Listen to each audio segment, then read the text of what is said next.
inside the Antlers, I don't drink coffee. I have no desire for coffee. So it was hard for me to get into it and have passion for it, that it was not on my totem pole like at all. Now if I had a worker that was there like, oh my goodness, can I do this? I'd be like, take it, do it, run with it, tell me what you need. And as it got successful, I wouldn't mind putting that investment into it more. So I think you have to have that pride and that passion for what it is that you're going to do.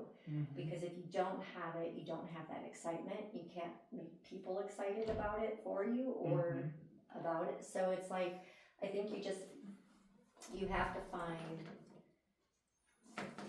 that passion and show it, no matter what people, because there's a lot of naysayers out there, but you have to have that drive and that passion to say, oh yeah, I'll show you, and you show them it's a success, and eventually they'll come, you know, and they'll like it too, and they won't ever make a comment about, oh wow, I was wrong, or that to your face, but you do get some of that.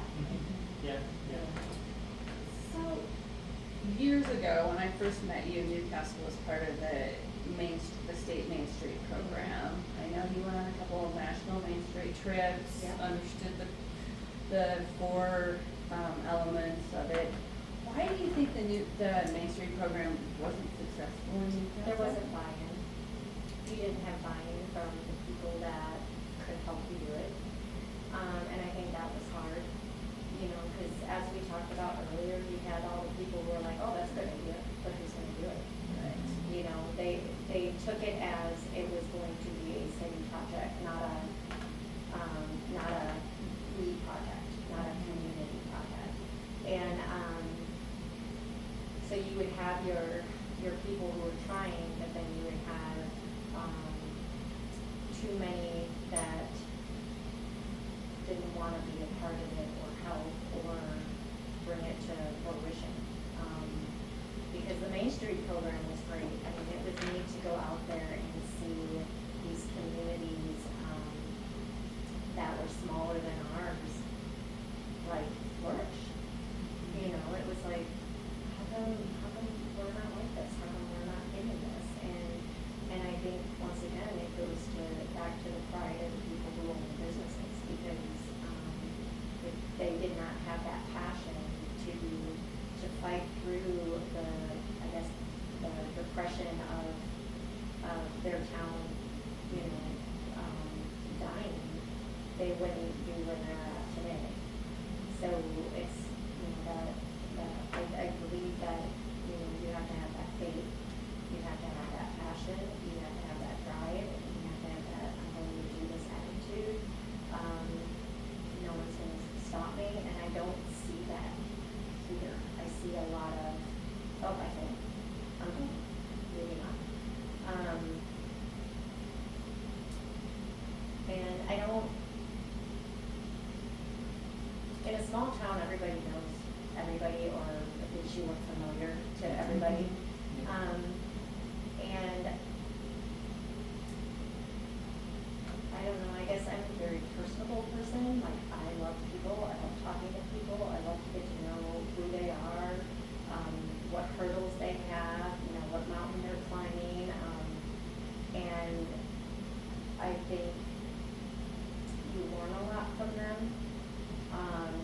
So you try to make it to where even those who can't go out to eat, or those who can't spend that money that they didn't have coming out to our place, you make it to where they can still enjoy it.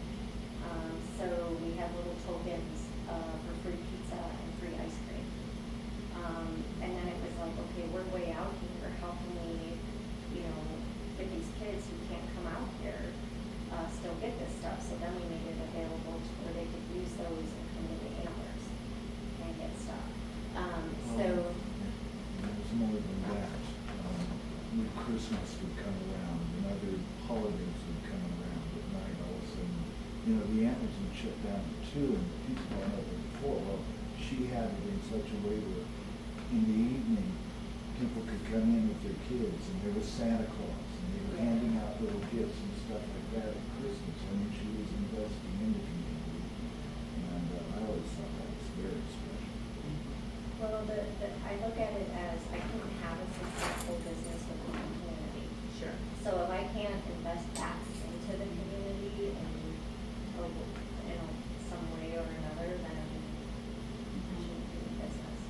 And I shouldn't see people go hungry if I have a restaurant. So.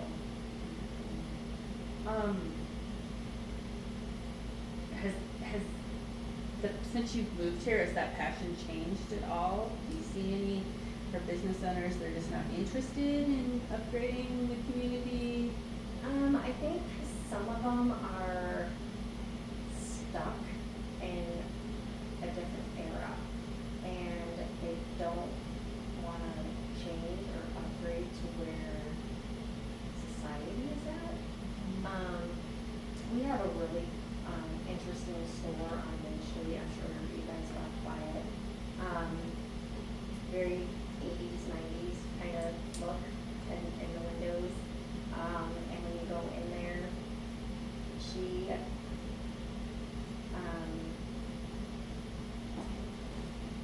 not talking to everyone in the community.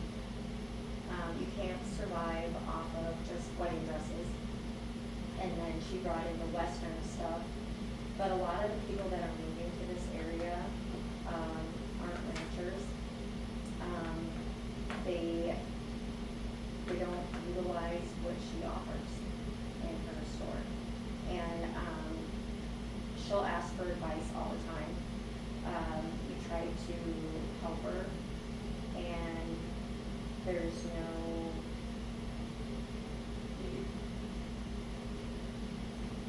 no, okay, I'm gonna try this. It's more of, will you do it for me?